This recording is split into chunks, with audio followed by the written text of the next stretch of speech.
যতদিনে জনমনে আস্থা ফিরে না আসবে, আইন শৃঙ্খলা পরিস্থিতি স্বাভাবিক অবস্থায় না আসবে, ততদিন পর্যন্ত আমাদের এই অভিযান এবং এই সমস্ত চেকপোস্ট টহল কার্যক্রম চলমান থাকবে।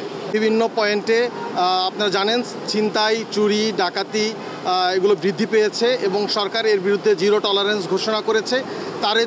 তারই ধারাবাহিকতায় আমাদের আজকের এই বিশেষ চেকপোস্ট, যৌথ অভিযান এবং টহল কার্যক্রম। রাজধানীর যে সমস্ত পয়েন্টগুলো আমাদের কাছে ঝুঁকিপূর্ণ মনে হয়েছে, আমরা সেই সমস্ত এলাকাগুলোতে আমাদের গোয়েন্দা নজরদারি বৃদ্ধি করেছি এবং তার পাশাপাশি আমাদের আভিযানিক কার্যক্রম আমরা চলমান রেখেছি। যতদিনে জনমনে আস্থা ফিরে না আসবে, আইন শৃঙ্খলা পরিস্থিতি স্বাভাবিক অবস্থায় না আসবে, ততদিন পর্যন্ত আমাদের এই অভিযান এবং এই সমস্ত চেকপোস্ট টহল কার্যক্রম চলমান থাকবে। র‍্যাব ২ এর পক্ষ থেকে বিশেষ কোনো ব্যবস্থা আপনারা গ্রহণ করেছেন কিনা? র‍্যাব ২ এর পক্ষ থেকে আপনারা জানেন আমাদের র‍্যাব ২ এর মাননীয় সিএম মহোদয়ের আসার পর থেকে সে এখানে বেশ কিছু শীর্ষ সন্ত্রাসী গ্রেফতার করেছি এবং রাজধানী মোহাম্মদপুরে বেশ কিছু হাউজিংয়ের ভিতরে যেখানে সন্ত্রাসীদের অভয়ারণ্য ছিল সেই সমস্ত জায়গাগুলোতে কন্টিনিউয়াসলি আমাদের অপারেশন চলমান রয়েছে এবং আমরা বেশ কিছু শীর্ষ সন্ত্রাসীকে গ্রেফতার করে ওই এলাকার উপরে আমাদের যে আইন শৃঙ্খলা বাহিনীর ডোমিনেন্স সেটা আমরা ক্রিয়েট করতে সমর্থ হয়েছি। আজকে যৌথ বাহিনীর যে অভিযান হয়েছে র‍্যাব ২ এর, সেখানে ৩২ জনের মতো এখন পর্যন্ত আমার জানা মতে যে অ্যারেস্ট করতে সমর্থ হয়েছে যৌথ বাহিনী। কতদিন চলমান থাকবে এই কার্যক্রম?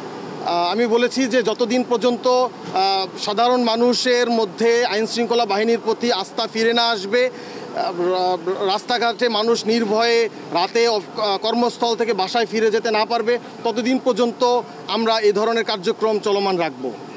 ভিন্নভাবে যদি একটু বলতে চাই, সবাই তো এই গতানুগতিকভাবে বলে এই যে আপনাদের খবরগুলো তো প্রত্যেকের কাছেই পৌঁছায়, যারা এইগুলোর সাথে জড়িত, চুরি, ছিনতাই, ধর্ষণের সাথে যারা জড়িত তাদের কাছেও পৌঁছায়। তাদের উদ্দেশ্যে সরাসরি আপনাদের কিছু বলার আছে কিনা? তাদের উদ্দেশ্যে আমরা এতটুকুই বলবো যে সরকার আমাদেরকে যেভাবে আদেশ করেছে, সরকার সন্ত্রাসীদের বিরুদ্ধে, ছিনতাইকারীদের বিরুদ্ধে, মাদকের বিরুদ্ধে সবসময়ই জিরো টলারেন্সে ছিল। আমরা সরকারি আদেশ মোতাবেক আমরা আমাদের দিক থেকে বলতে চাই, ঢাকা শহরের যে সমস্ত জায়গায় বা সারা বাংলাদেশের যে সমস্ত জায়গায় সন্ত্রাসী কার্যক্রম যেখানেই চলমান থাকবে, আমরা আইন শৃঙ্খলা বাহিনী, বিশেষভাবে র‍্যাব ফোর্সেস, আমরা তাদের বিরুদ্ধে রুখে দাঁড়াবো এবং আমরা তাদের বিরুদ্ধে সোচ্চার। আমরা কোনো অবস্থাতেই তাদেরকে কোনোভাবেই ছাড় দিব না। নগরবাসীর প্রতি কোনো বার্তা থাকবে যে নগরবাসীর স্বস্তি ফিরে আসার জন্য আপনারা কোনো বার্তা দিবেন কিনা? নগরবাসীর প্রতি আমাদের উদাত্ত আহ্বান থাকবে। আমরা নগরবাসীর জন্য আমাদের র‍্যাব ফোর্সেস, যৌথ বাহিনী, পুলিশ সবসময় সার্বক্ষণিক পরিশ্রম করে যাচ্ছে। আমরা তাদেরকে আশ্বস্ত করতে চাই অচিরেই আমরা স্বাভাবিক অবস্থা ফিরে আসবে ইনশাল্লাহ। তারা স্বাভাবিকভাবেই রাজধানীতে তারা যেভাবে আগে চলাফেরা, রাজধানীতে আইন শৃঙ্খলা পরিস্থিতি আরও উন্নতি হবে। ধন্যবাদ।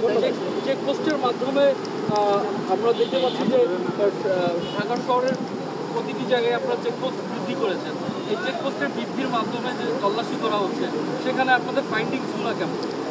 তল্লাশির মাধ্যমে আমরা মূলত মাদক চোরাচালান বা কারো কোনো অসৎ উদ্দেশ্যে কোনো কিছু গাড়িতে বহন করা থাকলে আমরা সেগুলো আইডেন্টিফাই করার চেষ্টা করে থাকি।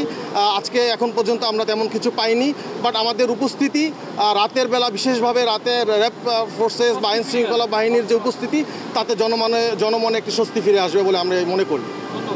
ধন্যবাদ।